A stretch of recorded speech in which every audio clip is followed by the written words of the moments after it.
नमस्कार दोस्तों, ऐसा लगता है कि ओपीएस अब दोबारा से आप लोगों के सामने आ सकता है क्योंकि अलग अलग स्टेट गवर्नमेंट अब ये अनाउंस कर रही हैं, अपने वादे कर रही हैं कि हम ओपीएस को लेकर के आएंगे अगर हमारी गवर्नमेंट बनती है। जैसे कि अगर हम लोग उत्तर प्रदेश की बात करें तो सपा गवर्नमेंट ने कहा है कि हम ओपीएस को दोबारा से बहाल करेंगे। जो भी पुरानी पेंशन स्कीम थी इसके बारे में मैं आप लोगों को बताऊंगा कि ओपीएस क्या थी और अगर ये बहाल होती है तो किस तरह से बेनिफिट हो सकता है। साथ ही मैं आप लोगों को एनपीएस के बारे में भी बताऊंगा जिससे कि आप लोगों को एक कंपैरिजन मिल पाए ओपीएस या फिर एनपीएस, इन दोनों में कौन सा बेहतर था या फिर किस तरीके से बेहतर था। एनपीएस को कुछ मामले में बेहतर है, ओपीएस ज़्यादा मामलों में बेहतर है। अगर लेकर के आती है ओपीएस को गवर्नमेंट तो उनके ऊपर क्या बर्डन पड़ने वाला है और उनके सामने क्या चुनौतियां आएंगी, ये थोड़ा इस वीडियो में हम लोग छोटा छोटा पॉइंट टच करेंगे जिससे कि आप लोगों को ओवरऑल चीज़ें समझ में आ पाए कि ओपीएस और एनपीएस में क्या बेस्ट था और क्या हो सकता है। देखिए दोस्तों, गवर्नमेंट अगर हम बात करें तो बीजेपी की अभी फिलहाल काफ़ी ज़्यादा एक्टिव है और साथ में कांग्रेस की और इस समय सपा की, यानी कि तीन पार्टियां एक दूसरे को कहीं ना कहीं बीट करना चाहती हैं। तो दोस्तों, कांग्रेस की एक रणनीति ये भी है अपने चुनाव को लेकर के कि आने वाले समय में प्रधानमंत्री के भी चुनाव होने वाले हैं, तो उस समय वो बोलेगी कि हम दोबारा से ओपीएस बहाल कर सकते हैं सेंट्रल एम्प्लॉयज़ के लिए भी, यानी कि पूरे देश में वो ओपीएस लाने की बात कहेंगे। साथ ही दोस्तों, यहाँ पे स्टेट गवर्नमेंट की बात करें, जैसे कि सपा ने कहा है कि अगर हमारी सरकार बनती है, जबकि यूपी में अभी बीजेपी की सरकार है, बाकी 10 मार्च के बाद पता चलेगा कि किसकी सरकार बनती है। तो दोस्तों, उन्होंने कहा है कि अगर हमारी सरकार बनती है तो ओपीएस को दोबारा बहाल करेंगे। तो अब जब देखेंगे गवर्नमेंट की, जैसे कि जो भी बीजेपी शासित स्टेट्स हैं, तो उन्हें लगता है कि भैया ये ओपीएस तो हम लोगों को डुबा डालेगा, तो कहीं ना कहीं दोबारा से एनपीएस को वापस लेकर के ओपीएस को लॉन्च करेंगे। तो दोस्तों, ओपीएस है क्या, ये स्कीम किस तरीके से काम करती है। दोस्तों, ओपीएस के काम करने का बड़ा ही सिंपल तरीका था। जो भी पेंशन बनती थी रिटायरमेंट का 50% बनता था। मान लीजिए कि आपकी रिटायरमेंट के समय पे सैलरी 1 लाख रुपए थी, तो आपको वहां पे 50% का अमाउंट आपकी पेंशन पे मिलेगा। अब इसमें दोस्तों ये नहीं था कि आप लोगों को इतने साल कंट्रीब्यूशन करना पड़ेगा। जैसे कि मान लीजिए कि आपने 10 साल नौकरी करी तो 10 साल में आपकी रिटायरमेंट है तो आपको उतना मिलेगा। आपने 40 साल नौकरी, 40 साल में रिटायरमेंट जितना है वो उतना आपको मिलेगा। लेकिन एनपीएस में क्या है कि ऐसा नहीं है, आप लोगों का कंट्रीब्यूशन होता है। जैसे कि स्टेट गवर्नमेंट की बात करते हैं तो स्टेट गवर्नमेंट 10% कंट्रीब्यूट करती है और जितना आपकी सैलरी वगैरह है उससे 10% आपका कंट्रीब्यूशन होता है।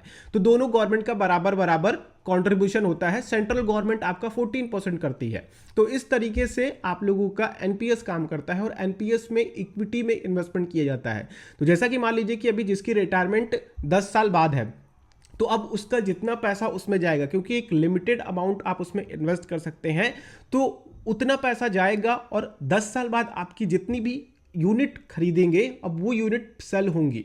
ठीक है, तो वो यूनिट जब सेल होंगी तो आपकी जो पेंशन होगी ना वो काफ़ी कम बनेगी। तो जो लोग भी शॉर्ट टर्म में रिटायरमेंट ले रहे हैं, शॉर्ट टर्म में रिटायर होने वाले हैं, तो उनके लिए एनपीएस बड़ा ही बेकार स्कीम है। लेकिन अगर हम लोग लॉन्ग टर्म की बात करते हैं, जैसे कि एनपीएस का मान लीजिए कि एलआईसी का पेंशन फंड देखिए, तो एलआईसी के पेंशन फंड ने आपको लगभग 9 से 10% के बीच का रिटर्न जनरेट किया है। वैसे ही एसबीआई के पेंशन फंड ने भी 9 से 10% के बीच रिटर्न मेंटेन किया है जब से ये लॉन्च हुआ है। लेकिन अगर आप लोग बीच बीच के रिटर्न उठा करके देख लें, पिछले 5 साल के रिटर्न को उठा करके देख लें, पिछले 10 साल के रिटर्न को उठा करके देख लें, पिछले 3 साल के, पिछले 1 महीने के रिटर्न को उठा करके देख लें, तो आप लोगों को बड़ा डिफरेंस देखने को मिलेगा। तो कहीं ना कहीं एनपीएस से लोग इस वजह से भी परेशान हैं क्योंकि ऐसे बहुत से स्टेट एम्प्लॉयज़ हैं जिनकी सैलरी तो काफ़ी अच्छी थी, लेकिन अगर उनकी पेंशन की बात करी जाए तो 4,000, 5,000, 10-15 हज़ार रुपए इस तरह की पेंशन उनको मिल रही थी। तो इस तरीके से दोस्तों ओपीएस पे काफ़ी ज़्यादा फोकस किया जा रहा है स्टेट और गवर्नमेंट एम्प्लॉयज़ की तरफ से।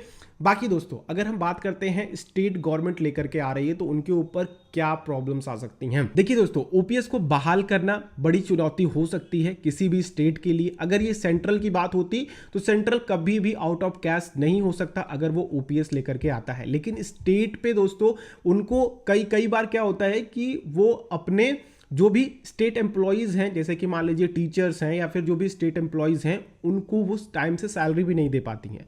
तो कहीं ना कहीं उनके ऊपर ये एक एक्स्ट्रा बर्डन पड़ेगा और दबाव डालेगा उनके फाइनेंशियल पे, उनके बजट पे।